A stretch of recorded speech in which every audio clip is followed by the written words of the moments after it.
For 5 years, she has had to survive alone.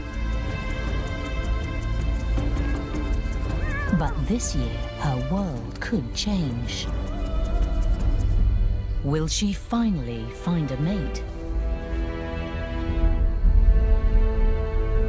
Or will she remain the last lioness?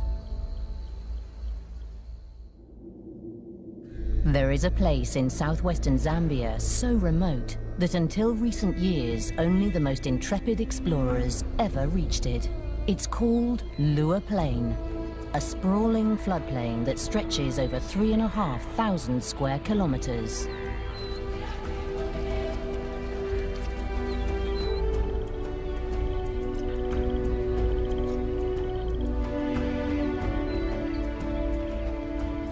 In the heart of this isolated wilderness lives one lonely lioness.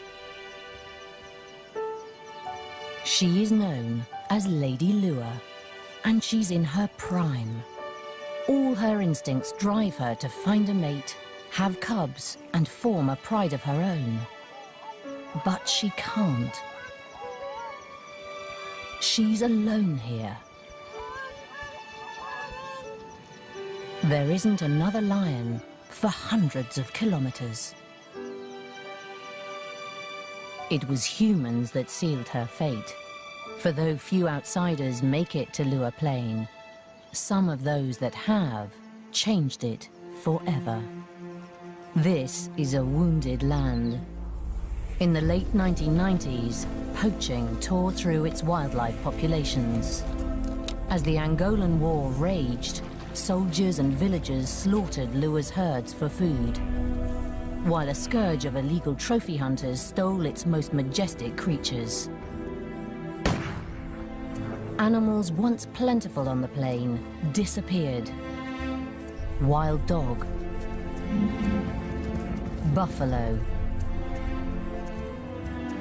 eland, all gone. Prey shortage and trophy hunting drove the once thriving lion population to collapse.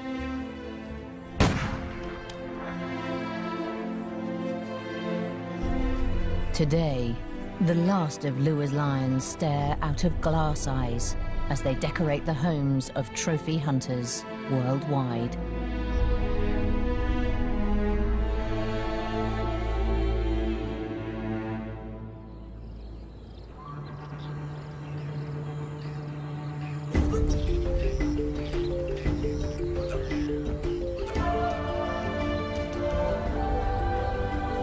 Since 2003, this land has been protected by the African Parks Network. The poaching has all but ceased, and its wildlife populations have begun to recover. The wildebeest herds are slowly swelling to their former glory, and many species have been translocated back onto the plain.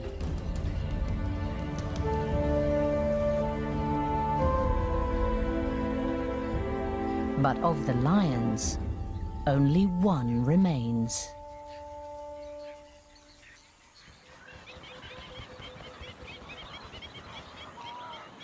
Surprisingly, she's in peak condition. The scar next to her fly-bitten nose and a healed gash on her shoulder are the only clues to the battles she has faced. But surviving as a solitary lioness on these plains isn't easy. Her first concern is food. By the height of the rains in mid-December, scores of wildebeest roam the plain.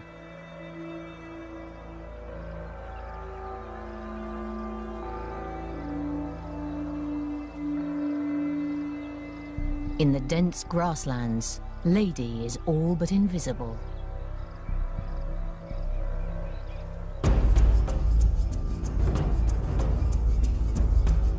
Her tawny coat provides perfect camouflage, and an animal grazing in the tall grass wouldn't see her coming. But wildebeest prefer short grass.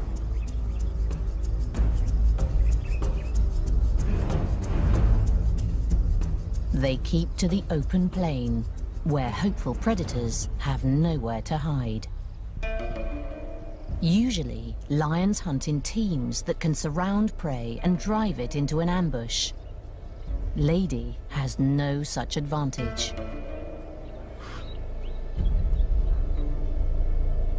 She must stalk her prey alone, in plain sight.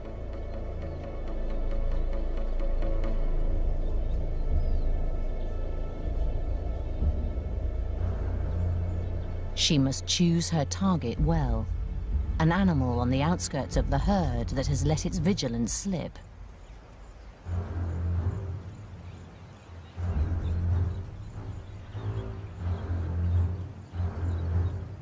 Wildebeest warn each other of danger, so she must approach unseen by the entire herd.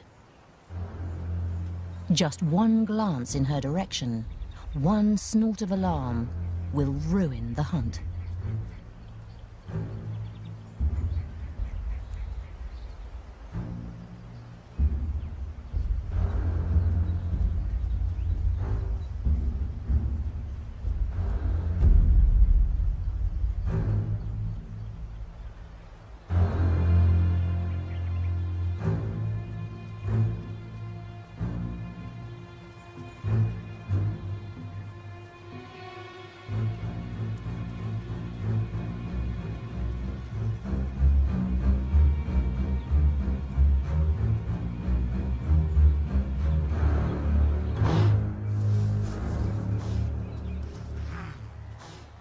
Just like that, the hunt is over.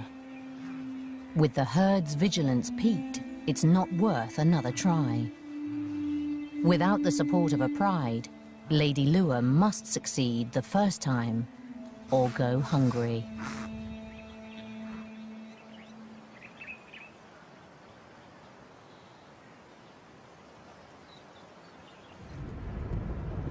In 2005, a South African cameraman named Herbert Brouwer came to Lure to film spotted hyenas.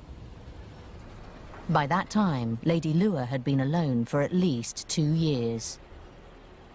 Back then she was a myth, literally a whisper about this mysterious line that roams the plains. She'd been rarely seen, and if then only at a distance.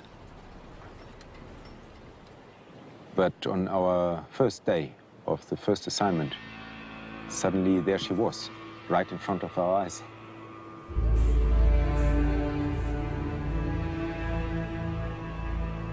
Herbert is one of the very first outsiders to see her and confirm that she is alive and healthy. It's early November, the start of the wet season, and a fearsome storm approaches.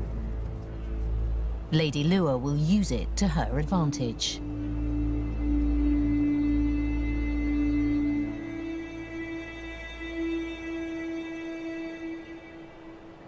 As Herbert watches, the hunt begins.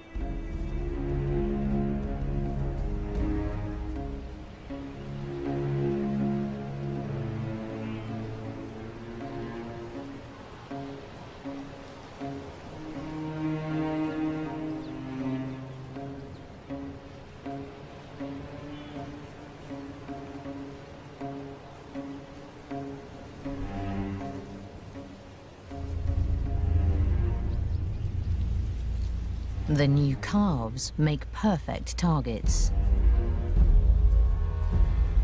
Lady Lure eats alone. She doesn't need a big kill.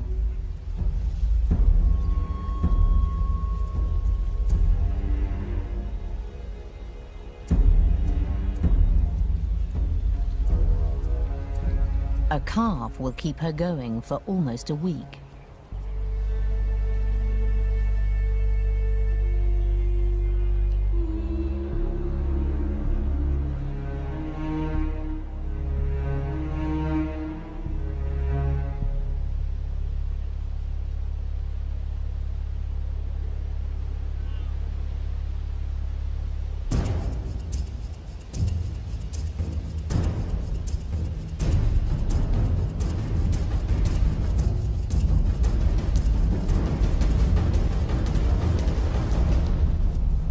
It's an extraordinary long-distance sprint for a lioness. Over 100 meters at full speed.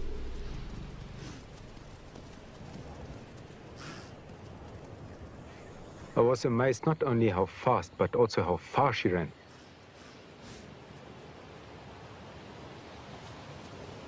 But that night I also came to realize that hunting is certainly not the only challenge she faces here on the plain.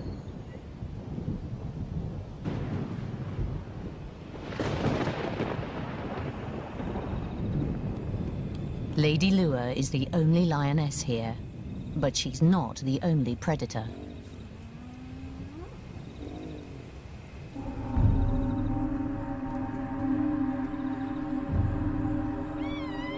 Spotted hyenas are prolific in Lua, an ever-present threat once night has fallen.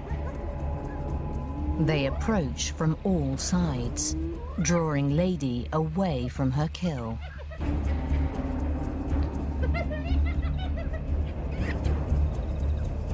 It's a cunning diversion. And an easy steal.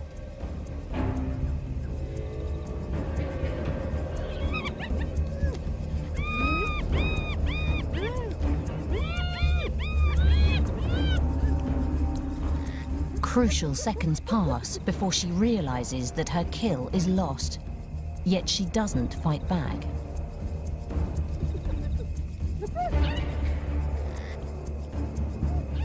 Her small, half-eaten carcass is not worth a fight with half a dozen hyenas.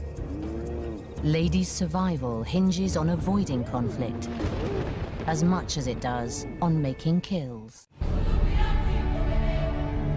In the months following the first sighting, Herbert keeps a constant vigil for Lady on his filming expeditions.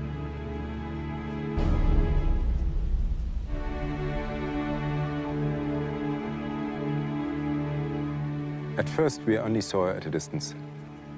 But after a few weeks, she became more comfortable with us. Sometimes she even seemed to be excited to see us and left whatever she was busy with and came towards us.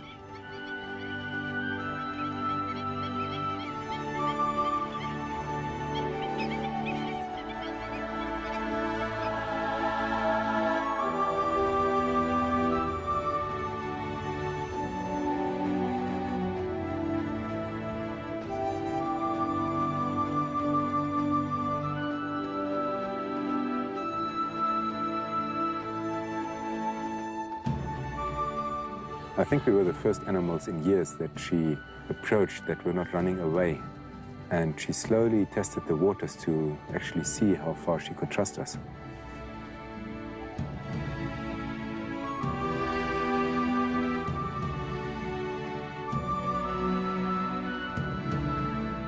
One day, on Herbert's third assignment in Lua, Lady does something unexpected.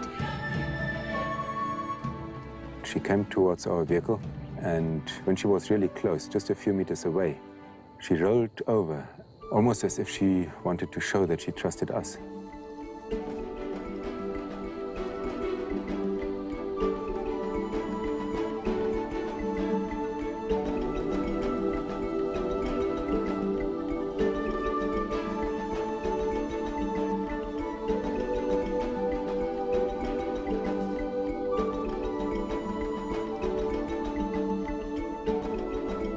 From this day on, Lady Lua's affectionate behavior becomes commonplace, and rolling becomes her greeting.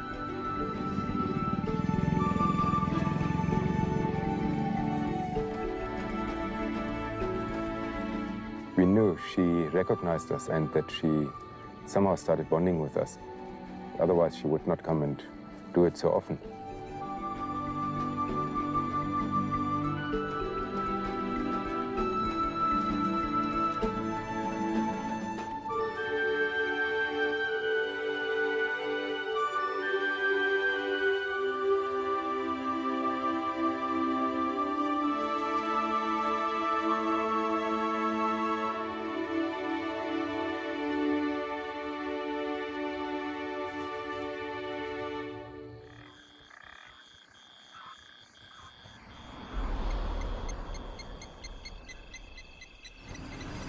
Sometimes, Herbert finds Lady near their camp at night when the crew sets out to film. She allows them to follow close behind her as she roams the plain. On one such night, Lady leads the crew to a pan where a wildebeest cow is straining through a difficult birth. The calf seems stuck in the birth canal, and the cow can no longer stand.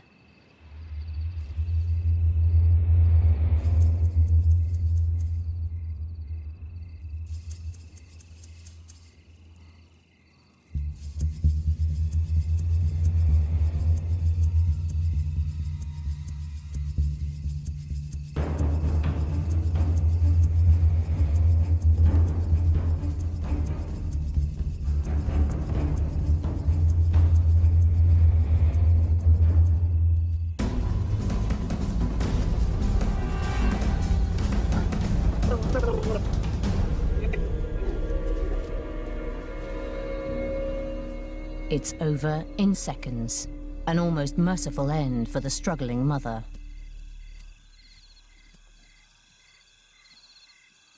This is a big kill for Lady.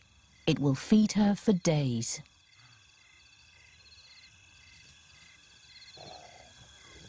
The cow is silenced quickly, but its bleating during the birth may have been heard.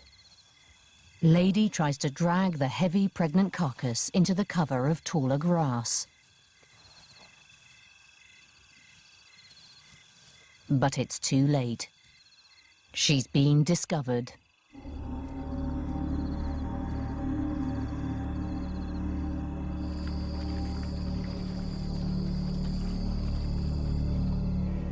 Elated with the easy kill, Lady toys with the carcass like a kitten, oblivious to the threat that closes in around her.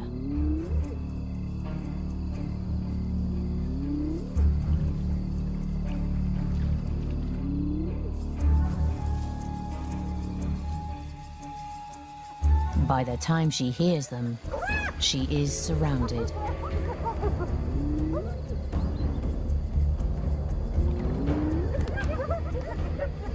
Ominous calls lure her away from the kill once again.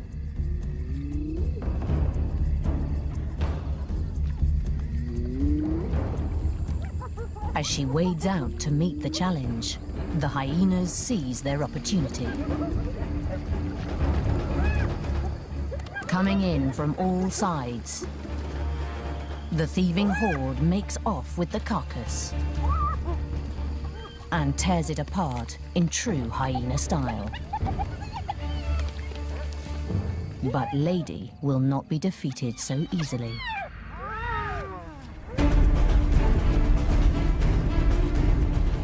Unlike the calf, this kill is worth a fight. She may be alone, but she is still a large, fearsome lioness. It's 12 hyenas to 1, but despite their numbers, the hyenas cower.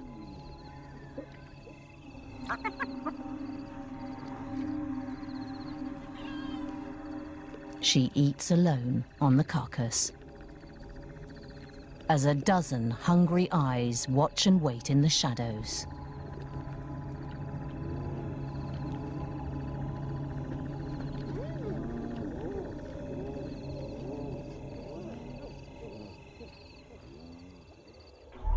Over the years of filming, Herbert came to learn that Lady's relationship with the hyenas changes with the seasons.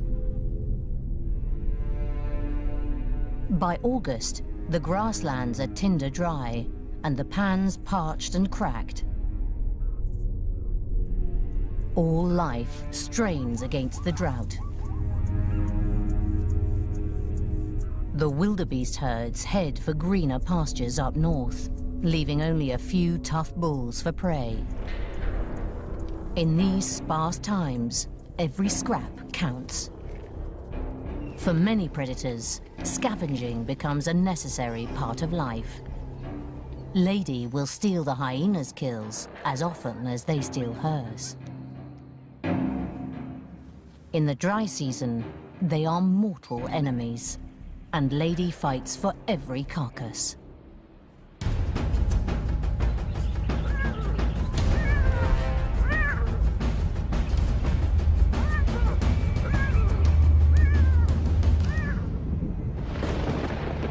When the rains come in November, everything changes.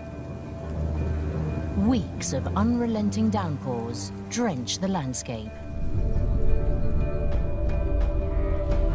Lured by the lush new vegetation, the wildebeest herds flood back onto the plains in a migration second only to the Serengeti.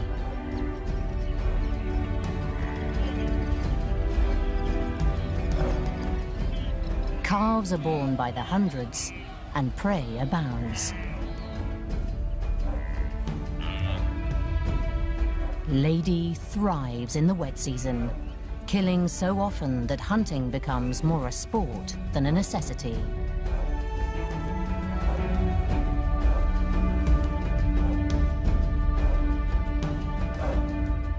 With so much prey, tensions between her and the hyenas diminish. Sometimes she'll calmly abandon a fresh kill, preferring to roll around Herbert's vehicle as her prize is pilfered. With so much to go around, it's hardly worth a fight.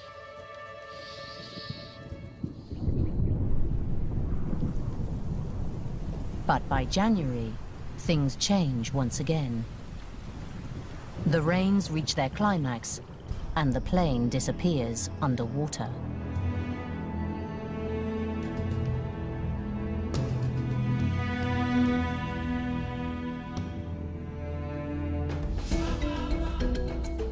Lure becomes largely inaccessible, and how Lady hunts in the flood is a mystery. Yet season after season, the lonely lioness overcomes the odds stacked against her. With each year of filming here on the plains, I understood her behavior better and better. And I realized she's not only surviving, she's thriving. That there was one thing, though, she could not overcome, and that was her loneliness, her isolation. But it took me 3 years to understand how lonely she really was.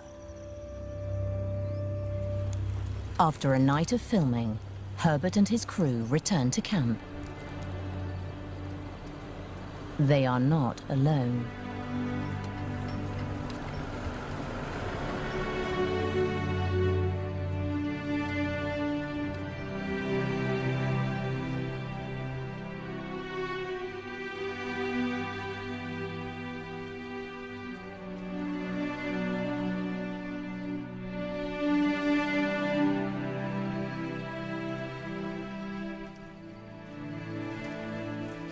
As Herbert walks through camp in the dark, he hears a movement in the trees.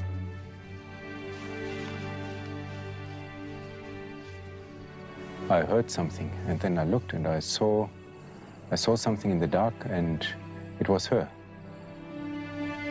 But I was not afraid.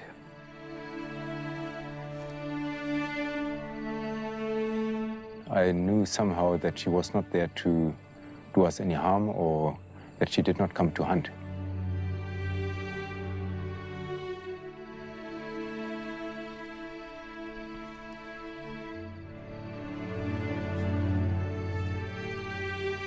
That night, somehow, a bond was forged between us.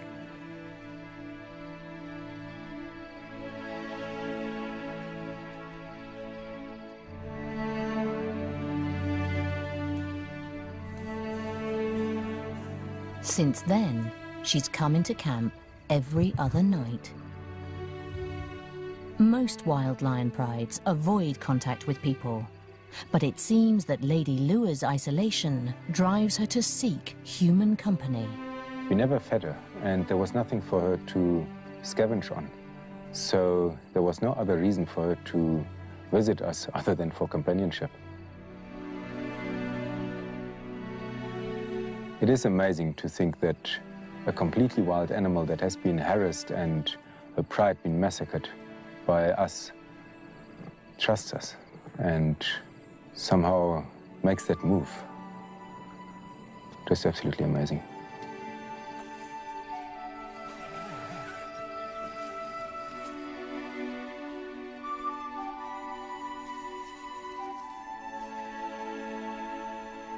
Sometimes she would lie next to the tent.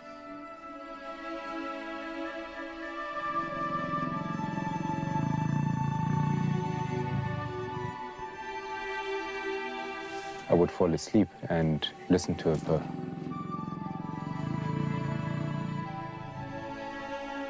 And the next morning I would wake up and she was still there.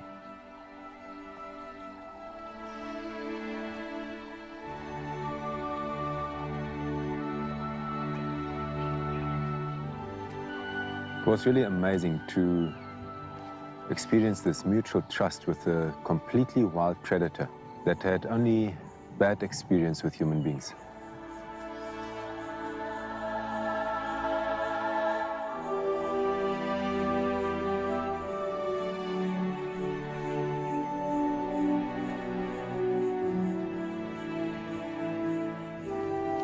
She's obviously following me because she's looking for company. She's alone.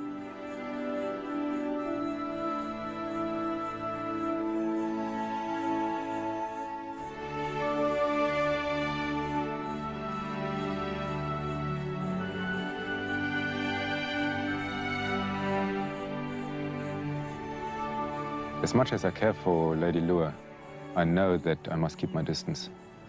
She's a wild animal and we want to keep it that way. We cannot allow her to close the distance too much because that would invariably invite an accident. And that is the last thing we want to have. Herbert doesn't allow Lady to come closer than about 5 meters. But she keeps trying to get his attention. I knew something had to change when she started changing her behavior. She scratched the trees. She even destroyed the seat of the Land Cruiser. And I realized I could never be the mate she was looking for. She really needed a companion of her own kind. At last, in October of 2008, this may just be possible. Herbert is not the only one who's been following Lady Lua's plight. Craig Reed of African Parks manages Lua Plain National Park. And for the last 2 years, he's been hatching a plan to bring lions back to Lua.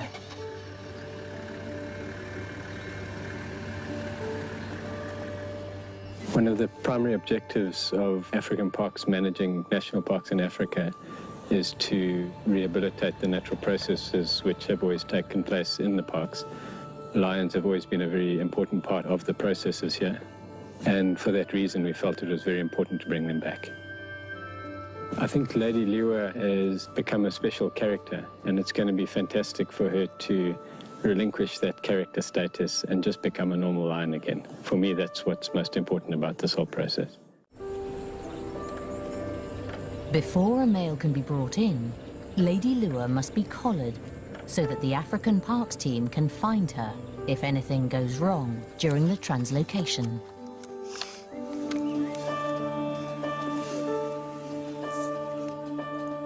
Despite vet Ian Parsons' special care, sedation can be a traumatic experience for any wild animal. But will it be enough to shake her newfound faith in humans?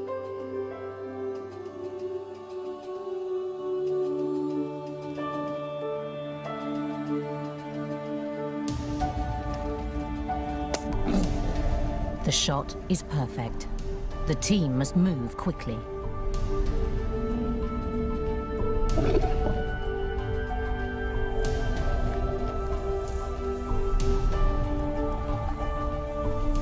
This was the first time I touched her, and I must say she has got an incredible presence.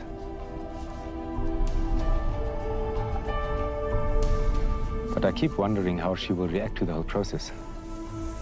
I really hope that she does not go back into hiding after all this.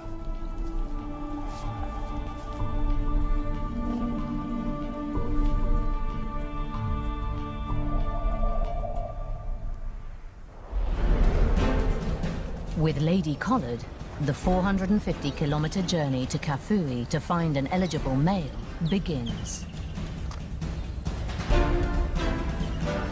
After days of searching, they find a perfect target. Young, healthy, and looking for a pride of his own.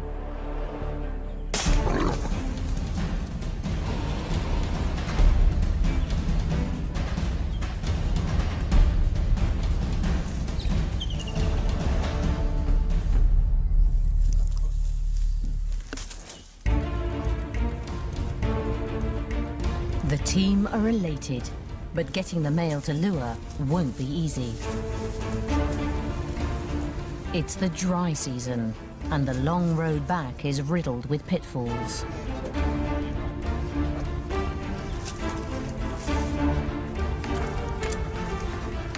Yeah, great. We've got the line. Now it's 8 hours, 10 hours to lure. Hopefully everything's going well on the pontoon. And then new life, new pride. She won't be the last lioness anymore. The roads are rough, the temperature's searing, and the lion must be sedated many times before finally reaching the enclosure in Lua.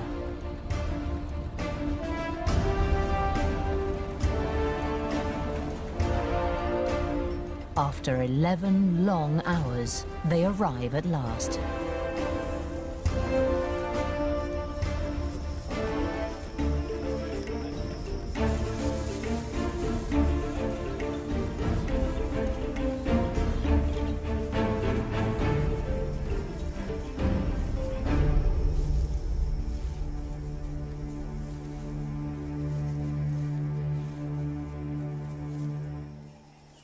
There's nothing left to do but make the lion comfortable, leave him a good meal, and wait for him to wake up.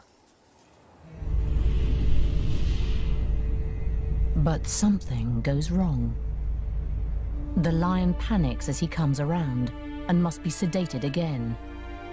But this time, he chokes on regurgitated food. He doesn't make it. All the team can do is cremate him, so that the sedatives in his system won't poison scavenging animals.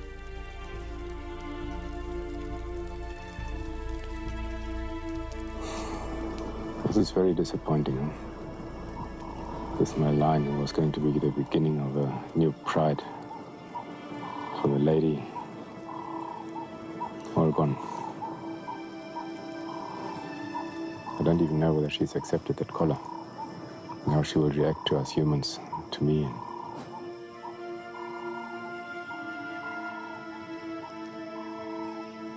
Now, let's see from here. Herbert returns to camp to continue filming, but a shadow hangs over him and the crew. He still doesn't know how Lady has reacted to the collaring, and whether their relationship has changed.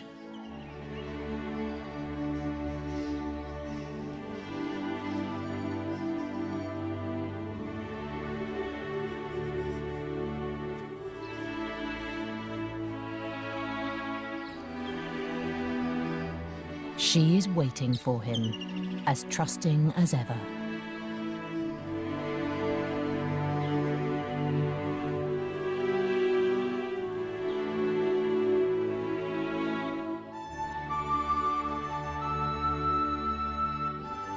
Seeing her again, I know that we cannot give up on her.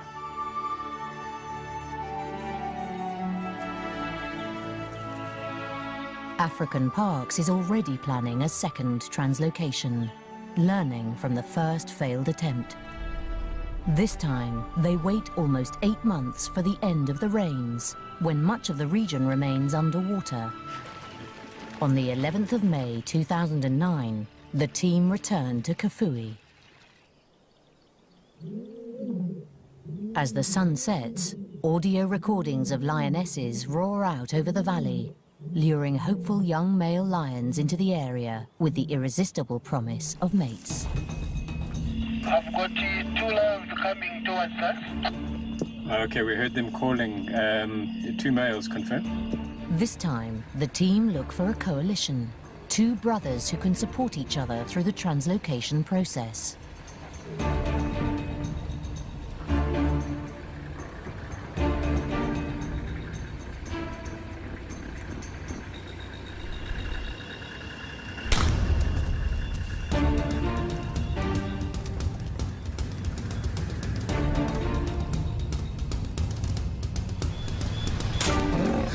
Didn't cause a drop in blood pressure, but he's breathing beautifully. Heart rate's normal. Okay, that's no problem. We'll keep an eye out on this, huh?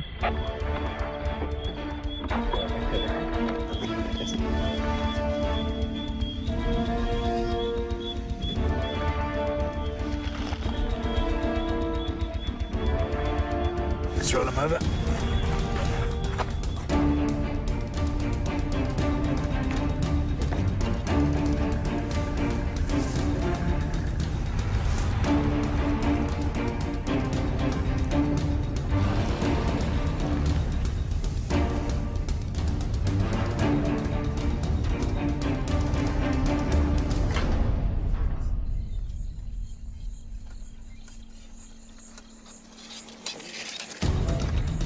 At dawn, the journey to Lua begins.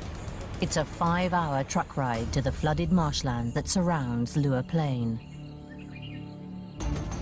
And another hour by boat to Lua.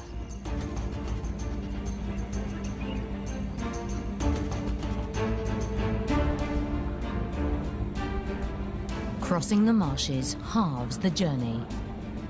The team need to move fast. Dr. Parsons wants to administer as little sedative to these lions as possible, and this dose will wear off by the hour.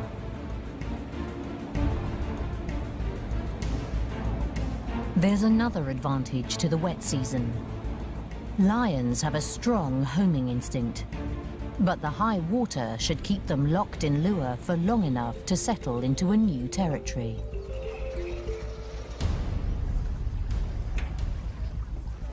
Locals throng to see the new arrivals as the last leg of the journey begins.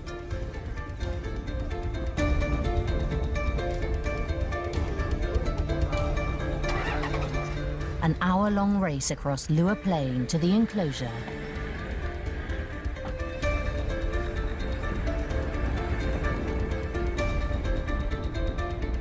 Time is everything. The males will start to come round soon.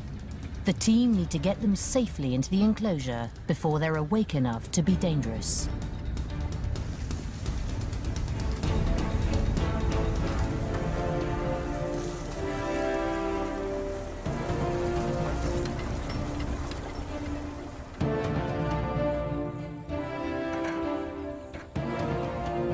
Before the lions are released, one male needs to be collared so that the coalition's movements can be followed and apprehended if they make a break for home.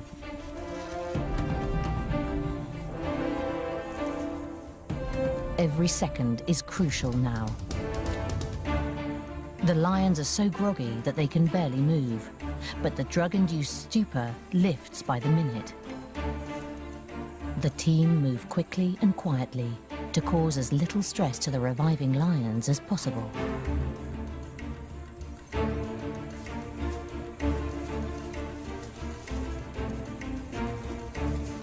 They'll stay in this enclosure, known as a boma, for about 2 weeks, to prevent them from harming Lady or trying to escape back to Kafui as they acclimatise to their new environment.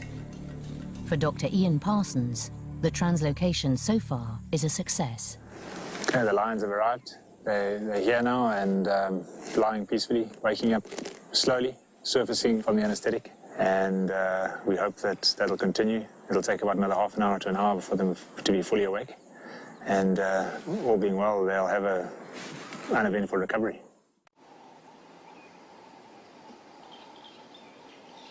The team wait out the last hours at a distance to make sure that the males wake up without complications.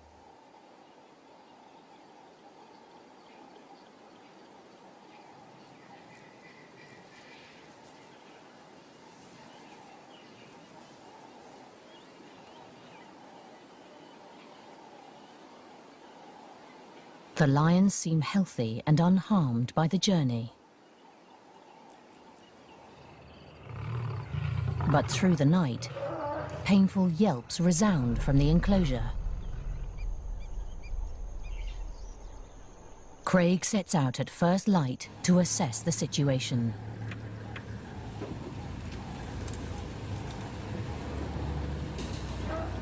The lions are challenging the electric fence. There's the one male lying down there.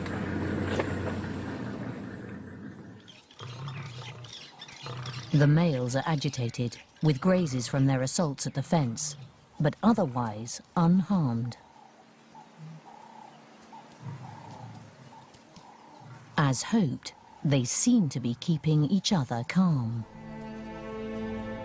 But their cries have alerted more than just Craig. They can smell her before they can see her. Lady Lua. For the first time in over 5 years, she's heard the cries of her own kind, and she's come to investigate.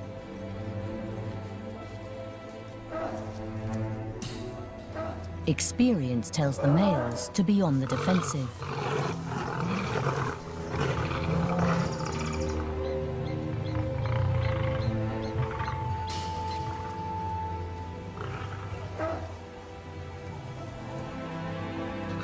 Lady is uncertain of the newcomers.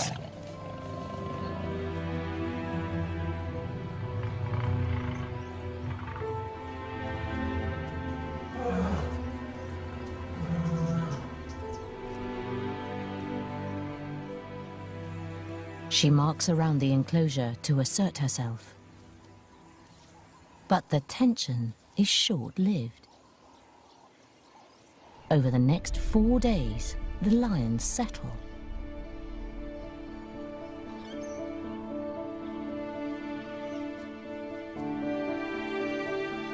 Lady stays near them day and night, leaving only to hunt.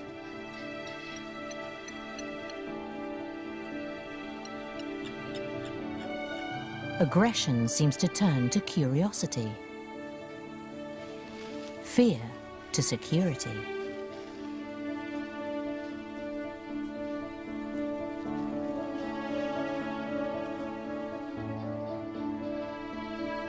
They are beginning to accept each other.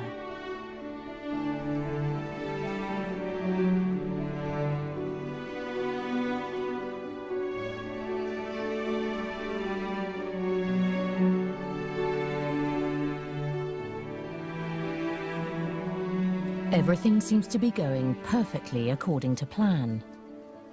Until, on the 5th day, Herbert and his crew make a shocking discovery. When they arrive at the enclosure, the lions are nowhere to be seen. So Timbo, just have a look here. Herbert's tracker, Jacob Tembo, discovers something far more disturbing.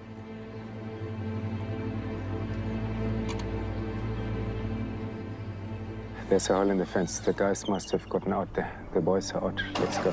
Let's go. Let's get out of here and let's have a look. Let's just go around and see whether we can maybe telemetry them or find them.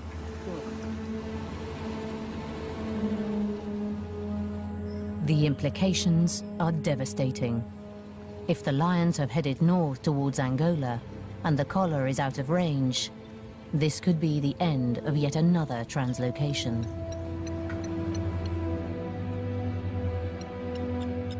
But it's not. Only a few hundred meters from the enclosure, the team find Lady and the lions lying calmly, watching each other.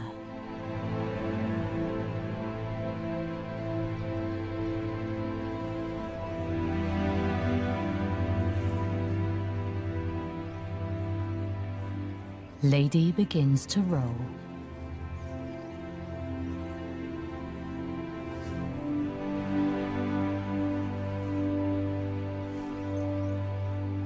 But this time, it's not for Herbert. It's for her first real mates in a lifetime of loneliness.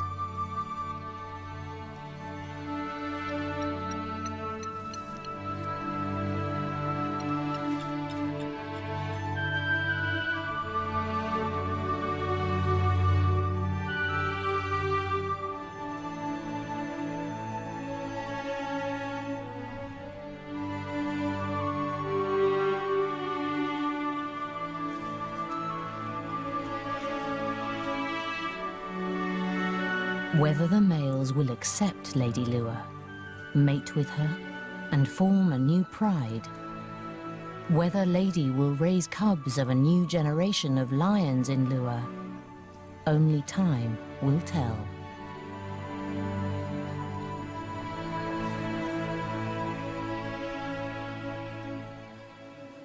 But for now at least, her call will not go unanswered. She is no longer the last lioness.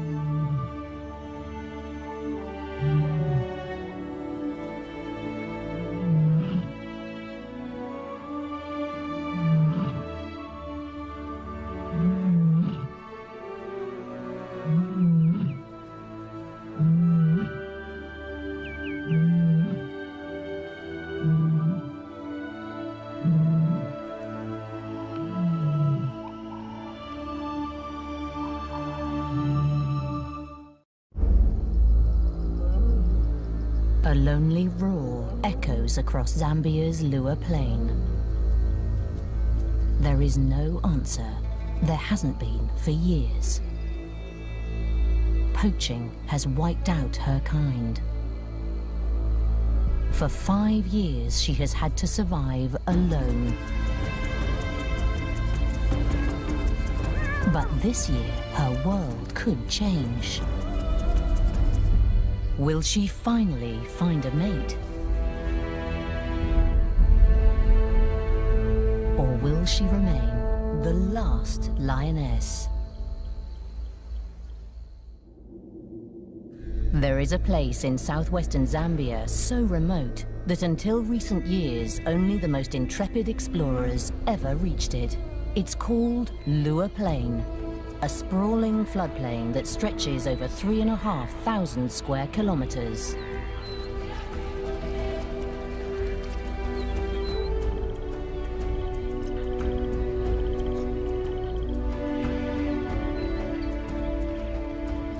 In the heart of this isolated wilderness lives one lonely lioness.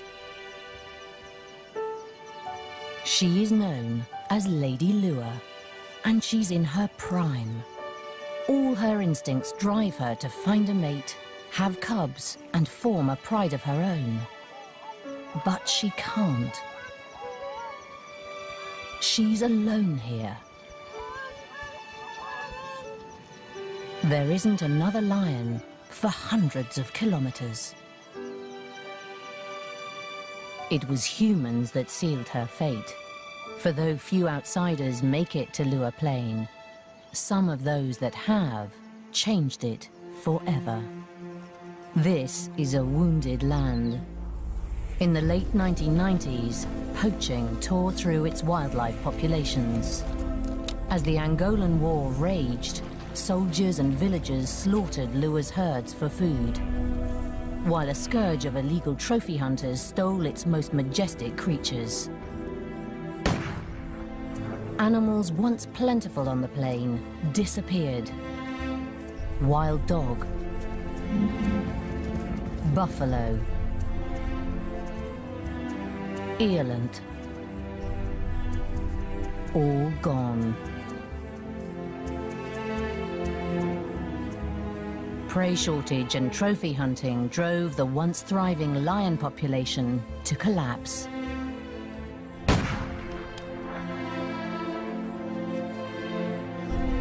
Today, the last of Lua's lions stare out of glass eyes as they decorate the homes of trophy hunters worldwide.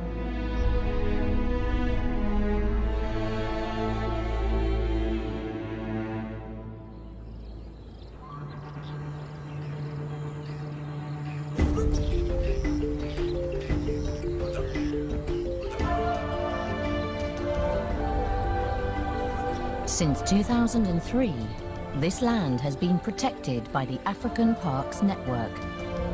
The poaching has all but ceased, and its wildlife populations have begun to recover. The wildebeest herds are slowly swelling to their former glory, and many species have been translocated back onto the plain.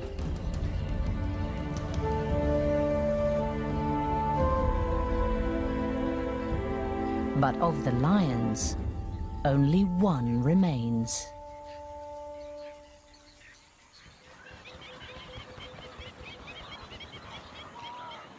Surprisingly, she's in peak condition. The scar next to her fly-bitten nose and a healed gash on her shoulder are the only clues to the battles she has faced. But surviving as a solitary lioness on these plains isn't easy. Her first concern is food. By the height of the rains in mid-December, scores of wildebeest roam the plain.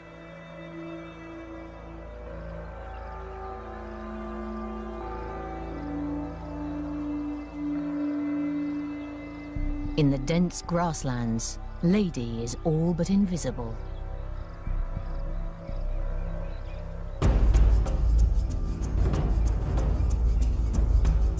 Her tawny coat provides perfect camouflage, and an animal grazing in the tall grass wouldn't see her coming.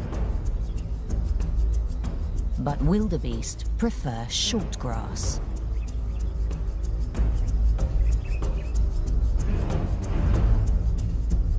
They keep to the open plain, where hopeful predators have nowhere to hide.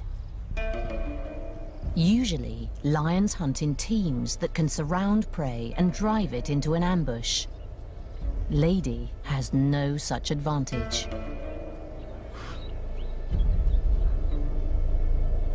She must stalk her prey alone, in plain sight.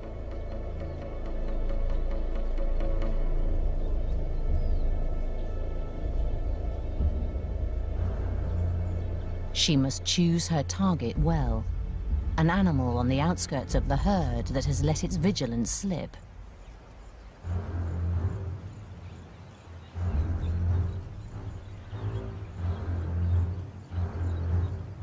Wildebeest warn each other of danger, so she must approach unseen by the entire herd. Just one glance in her direction, one snort of alarm, will ruin the hunt.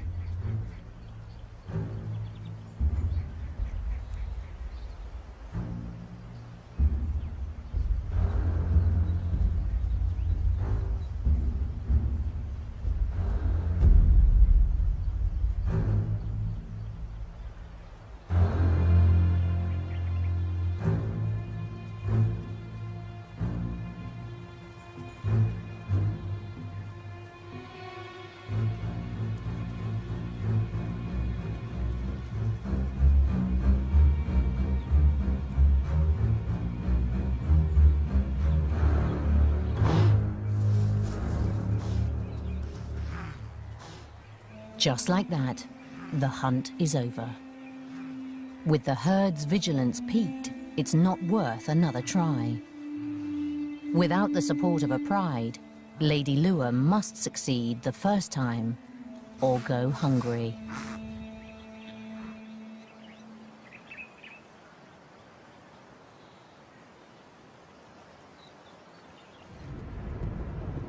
In 2005, a South African cameraman named Herbert Brouwer came to Lure to film spotted hyenas. By that time, Lady Lure had been alone for at least 2 years. Back then she was a myth, literally a whisper about this mysterious lion that roams the plains. She'd been rarely seen, and if then only at a distance. But on our first day of the first